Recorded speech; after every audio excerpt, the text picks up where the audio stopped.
Welcome to the Naruto Rewrite. This episode will be starting my story and we'll be going through Arc 1, the training grounds. We will see the beginning, graduate, how they interact with each other, the new teams in my verse, and I'll also explain some things that I forgot to explain in the last episode.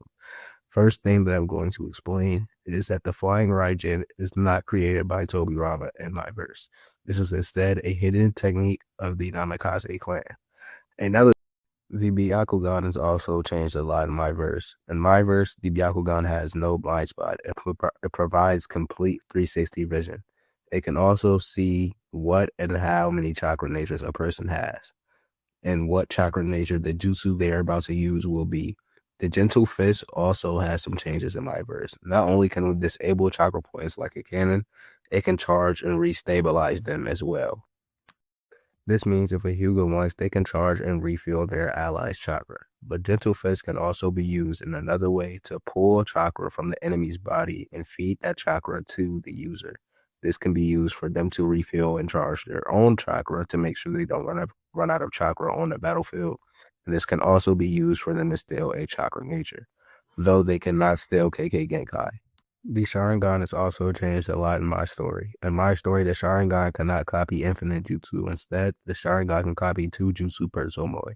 This makes it go from 2 to 4 to 6 to 8 to 10 to 12. Once the Mangekyo Sharingan is unlocked, then the user can copy infinite jutsu. The Mangekyo Sharingan also does not make the user go blind in my verse. Instead, it can cause mental drawbacks, such as a loss in humanity or insanity, and more could happen, and each drawback would be unique for each person. The Eternal Mangekyo Sharingan grants a new ability per eye, and also a new ability for the Susanoo. Now that we're done with me explaining those jutsu changes I forgot, let's start with my story. We start off with Naruto as he flees down the steps of his home. Today is the day everything changes. Today is the day he will finally become a ninja. Naruto begins to run, and before he can make it out of his house, he hits something hard and falls to his back. You look like your father too much. Sometimes I forget why your last name is Namikaze, Obito says, standing over Naruto as he helps him up. Obito then asks Naruto where his mother is, and Naruto ignores the question, yelling at Obito, telling him to watch where he's going. He knows Obito saw him running. Kushina then steps out, passing Naruto an overpacked lunch while telling him to stop his yelling. Then she greets Obito, who greets her with a smile.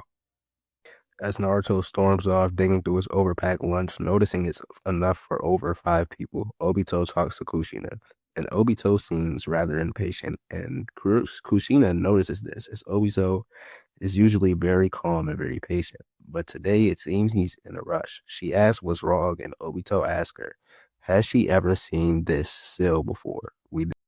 We cut to Naruto. He's outside in his front yard, adjusting his headband as he finishes off some of his food.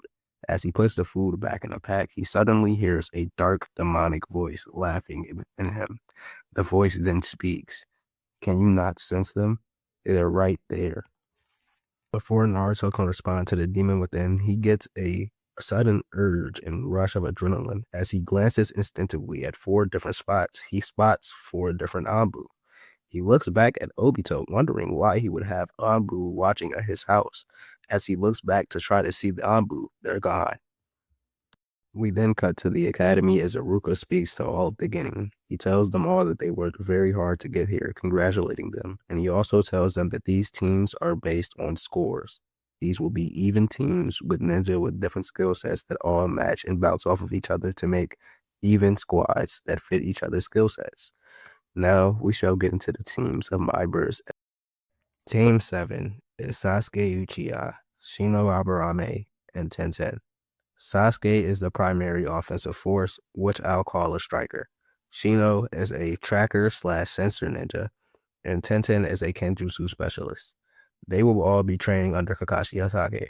My reason for putting Sasuke here under Kakashi, just like in canon, is because Kakashi also has a Sharingan, and he is the perfect person to teach Sasuke how to properly use a Sharingan at a young age. Kakashi can also teach Sasuke several other things that will make him a great ninja in the future for the Land of Fire. Shino is on this team because he needs heavy offensive forces around him like Kakashi and Sasuke to enhance his own ability and make up for his current lack of offense against high-level opponents. Shino can also learn taijutsu and some elemental ninjutsu from Kakashi, which can make him the most diverse and offensive tracker of the Konoha 12 instantly. Tenten is put with Kakashi because in my verse, she is a Kenjutsu prodigy. She is better than almost any Jonin within the village of Konoha with anything that happens to do with weapons or Kenjutsu. With that being said, she also lacks in the amount of chakra she has access to compared to the other Genin, and chakra control compared to the other Genin. She is also good at taijutsu but needs work on her genjutsu and ninjutsu, which makes Kakashi the best teacher for her because he is great at both ninjutsu and genjutsu. I was going to have her with Asuma, but I wanted my teams to be different from any other rewrite. Plus, Tenten already knows in my verse some of what Asuma would have taught her. If she has to teach under Kakashi, if she has to train under Kakashi, she would have to learn new things. Team 8 is Shikamaru Nara, Naruto Uzumaki, and Hinata Hyuga. Naruto is a striker, but he'd be able to pull off other things as well. Hinata is a sensor slash striker, and Shikamaru is the strategist slash specialist. This team was carefully thought out by Obito as he had to make major decisions with this team. Naruto is put here because he is a troublemaker and the Jinchuriki of the Nine Tails. That could cause problems for any other sensei, but Asuma would have the demeanor and patience and strength to properly deal with him, as he's strong enough to stop any outbreaks, and his demeanor is enough to keep Naruto from making trouble. Hinata is shy, and she would need someone with the confidence of Asuma to help her build her own confidence. Shikamaru is a calm, knowing mind that would keep this team from falling apart. With Hinata's shyness and Naruto's antics and troublemaking, they need someone as mentally strong as Shikamaru to bridge the team and glue them together. He would keep them from falling apart. I also really wanted him on the team with Naruto and Asuma, so I could strengthen his and Naruto's bond, unlike in canon, and I could keep the him and Asuma's bond like in canon. Naruto is a one style user just like in canon, and Asuma knows one style, so he'd be a good sensei for Naruto to help him train that. As Naruto right now relies way too much on the flying Raijin. Hinata knows fire style in my verse, and she's already set in taijutsu and genjutsu because of the Byakugan and Gentle Fist. She simply just needs to improve her ninjutsu, and due to her knowing fire style, Asuma is perfect with that. Shikamaru needs to learn other things besides his shadow techniques, which are actually an elemental style in my verse called shadow style. But the techniques they use with shadow style that the Nara clan use that we will see throughout the story is a hidden technique, though shadow style is accessible to everyone else as well. The shadow konjutsu also falls under this shadow element. Shikamaru is definitely confused here. He doesn't have a problem with the team he's assigned to and think it could actually be a pretty good team and that they could actually achieve a lot for the Land of Fire. But he's confused because of this. If they're in the middle of a heated war, why would Obito not put Shikamaru, Choji, and Uno together for the legendary Shika Cho trio? That would almost be guaranteed to succeed if they were on a team together. Shikamaru has expected his whole life to be put with Ino and Choji. He has been friends with both of them, and he has been for his whole life. Why did Obito split them up? Shikamaru is also friends with Naruto, and he is the only person Naruto is just bluntly rude to by accident. But Naruto can still annoy him sometimes, and Shikamaru just doesn't see the fit. But he does wonder, where could this team be? Naruto doesn't care about who he was teamed with, as he knows he will prevail either way. But he feels he is above everyone else in the class, and by extension, everyone on his team. He has been trained by Jiraiya and his mother on certain techniques. He also inherits the Flying Raijin from his father, as the Flying Raijin is a hidden technique of the Namikaze clan in my verse. He also has access to the Uzumaki chains, even though he is horrible with using them, as he has barely trained it. But he feels he's above those in his class simply because of inheriting the Flying Raijin and having the Uzumaki chakra signatures and the Uzumaki chains.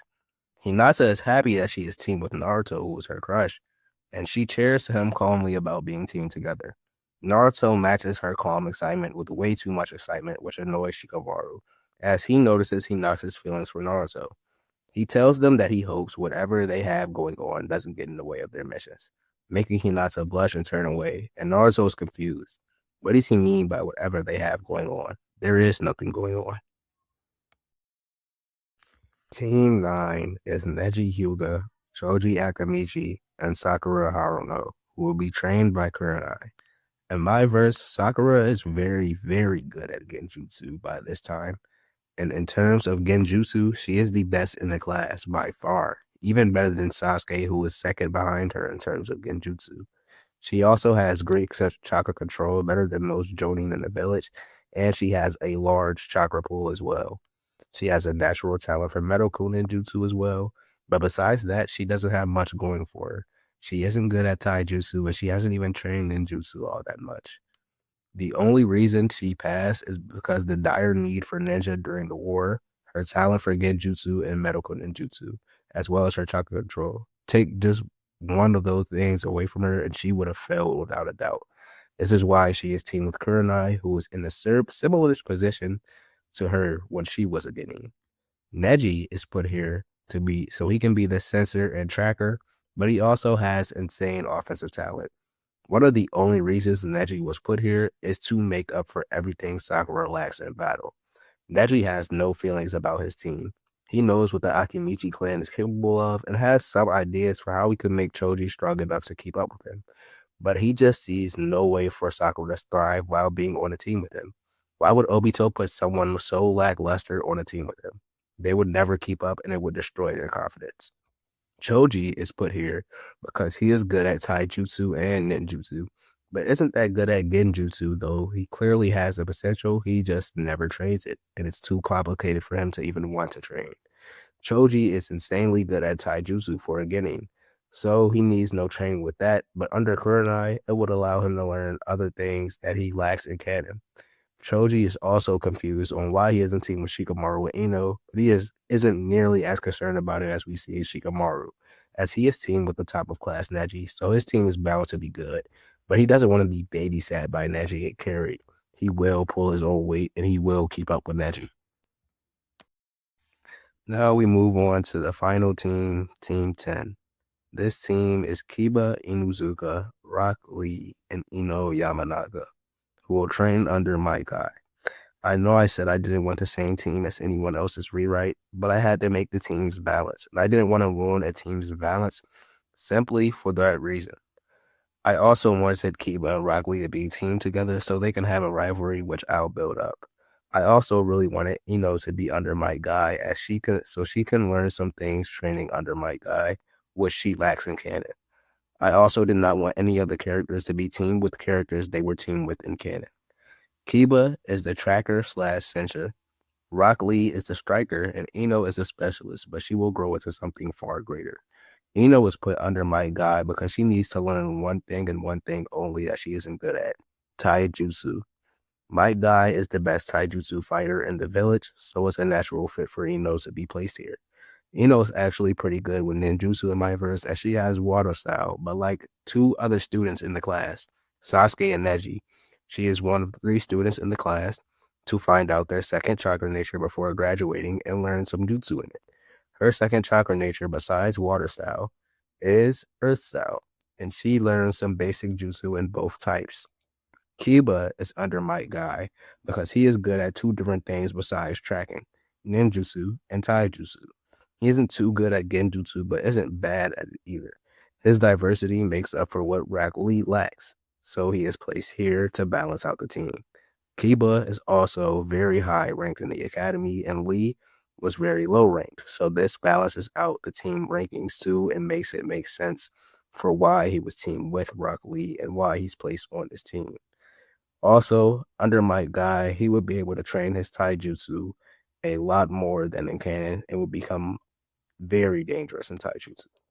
Rock Lee is teamed with my guy because his entire identity is fashioned after my guy, and it's not sensible to remove him from my guy's team. Rock Lee was also adopted into my guy's own home after being abandoned by his parents who fled during the Nine Tails attack. Ever since then, Lee has been with the guy who found him during the attack and defended him with his life, almost dying doing so. But they would both survive the Nine Tails attack, and Lee would begin to live with Guy, training under my guy for years.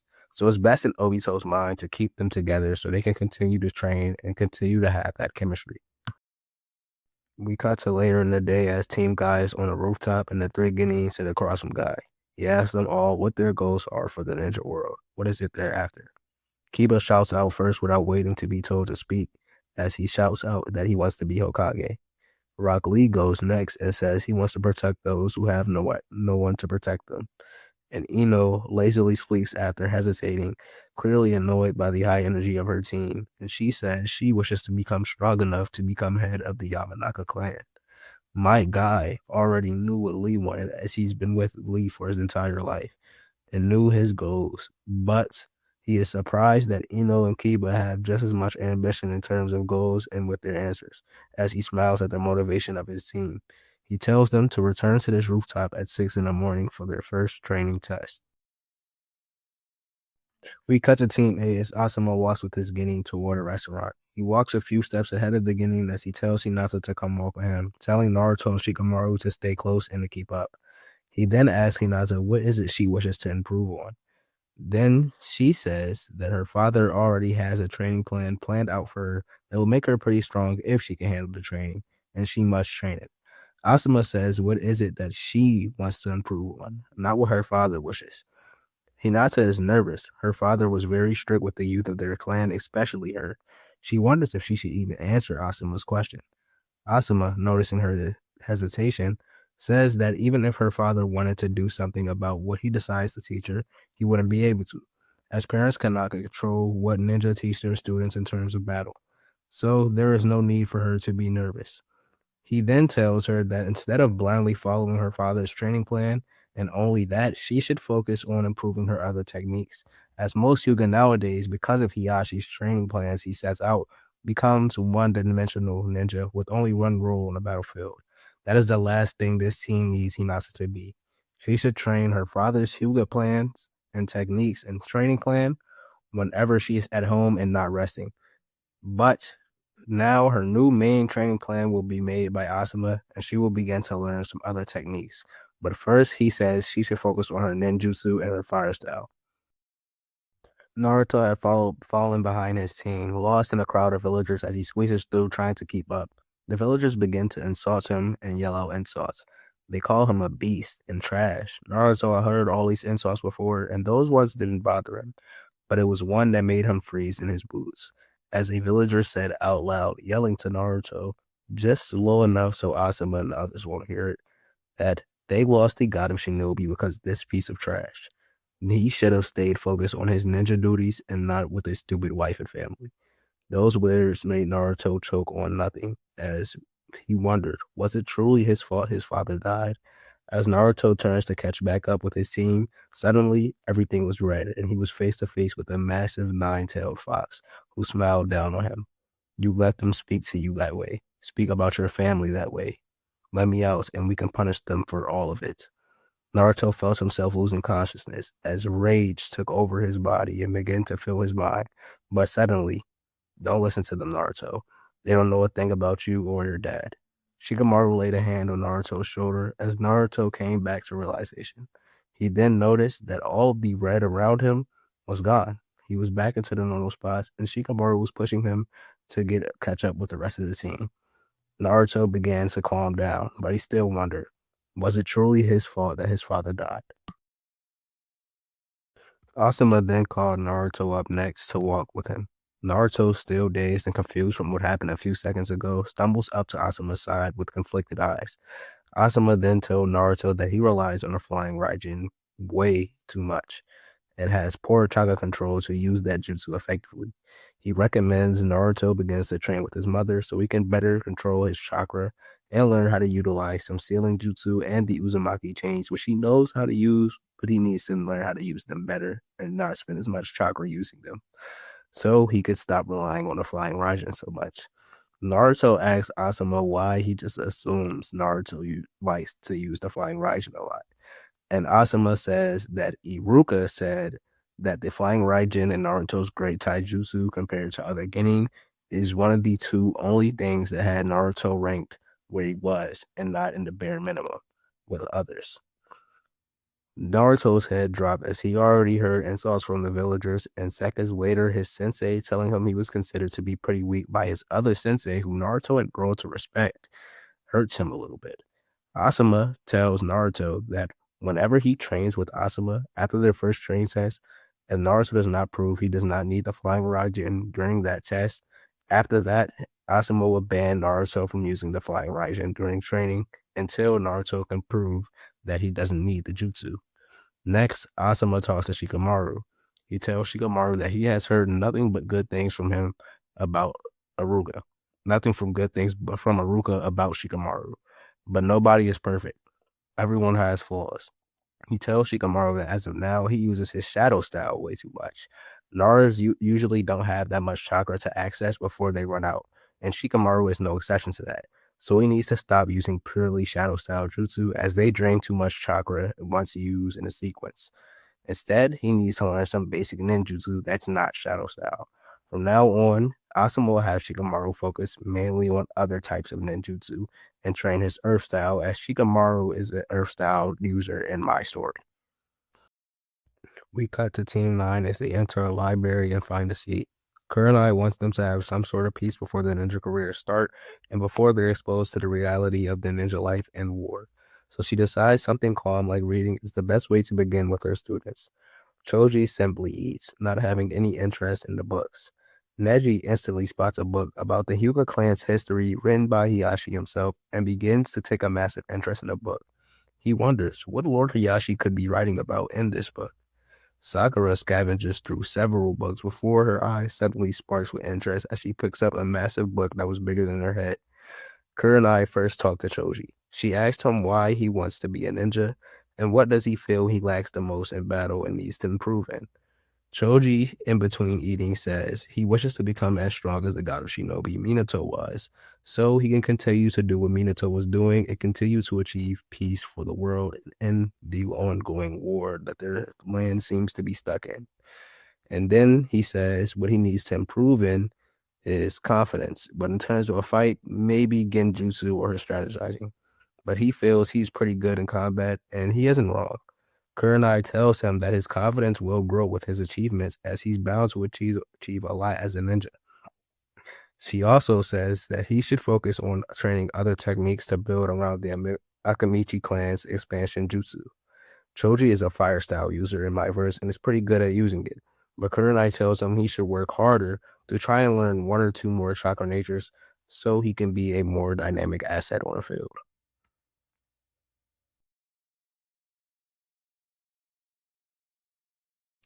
Next, she moves on to Neji, as she asks him the same question she asked Choji. Neji says he must be a ninja so he can complete his life's mission.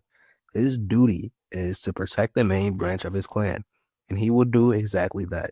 It isn't a goal, it's an obligation that he will do, and he is proud to do it.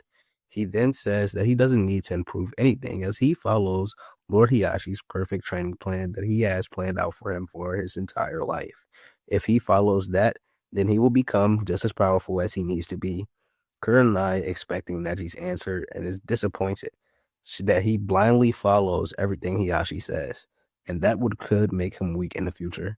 She tells him that he should focus on training other things besides just Hyuga techniques. But Neji cuts her off. Hiyashi has a training plan for him, and he will follow it. Neji then walks off, leaving Kurenai by herself as she moves on to Sakura. As Kurenai approaches Sakura, she asks Sakura the same question she asked the other two. Sakura hesitates before answering. She says that her mom is sick and needs medical care, and her father is gone so he can't pay for the bills. She needs to reach Jonin as soon as possible so she can pay for her mom's medical bills. And she won't get that money until she becomes a Jonin. Her family is poor and she is the last hope for her mother and her younger siblings. After an awkward, sad pause, she continues, saying that she is nervous. Neji has his Byakugan and the Hyuga techniques. Choji has his fire style and the expansion jutsu, but she has nothing like that to call her own. She would only hold them back in missions.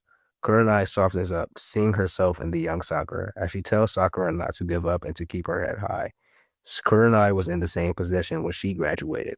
She wasn't good at anything, but she became a Jonin because she found what she was good at and stick to it. After finding what she was good at, she ran with it. All Sakura needs to do is find what she is good at, and she will be bound to become a good ninja. if she knew what she was good at. That's all she had to do was find that one thing. Kurenai then notices that Sakura was reading a book about advanced genjutsu. She then smiles and tells Sakura if she can master most of the jutsu in the book, Kurenai will begin to teach her elite Jonin level genjutsu, as Sakura happily agrees. We cut to Team 7 and we see that Kakashi has still not arrived to grab his Genin. They're still waiting in the academy, and at this point, Sasuke is pissed. It's almost dark, and his sensei has still not arrived. If his sensei isn't going to take it seriously, why should he even stay and wait for him? As Sasuke prepares to leave, strolling past Iruka, who had made them wait as long as possible, as he touches the door, it swings open, knocking him to the ground. As Kakashi enters, he stares at Sasuke, who was on the floor, and says his first impression of the Genin is, he hates them all. Why didn't they help Sasuke up? He is their comrade. Kakashi then asks his Genin what their goals are, what are things they like, and what are things they dislike. Sasuke says he doesn't really like anything. He dislikes a lot of things, and he wishes to discover what truly happened to his family. He wants to know who was truly responsible for the Uchiha massacre, as there's a lot of theories, but no one knows the truth. Tenten says she wishes to become the strongest Kinoshi ever, maybe even potentially stronger than Lady Tsunade one day. She also wishes to become the most powerful Kenjutsu fighter ever. Shino says he doesn't really know, and that's his goal. He has nothing to fight for yet. He has found nothing for him to protect, as the only family he has is his father, and he needs no protection. His father is an elite Jonin under Obito's Anbu.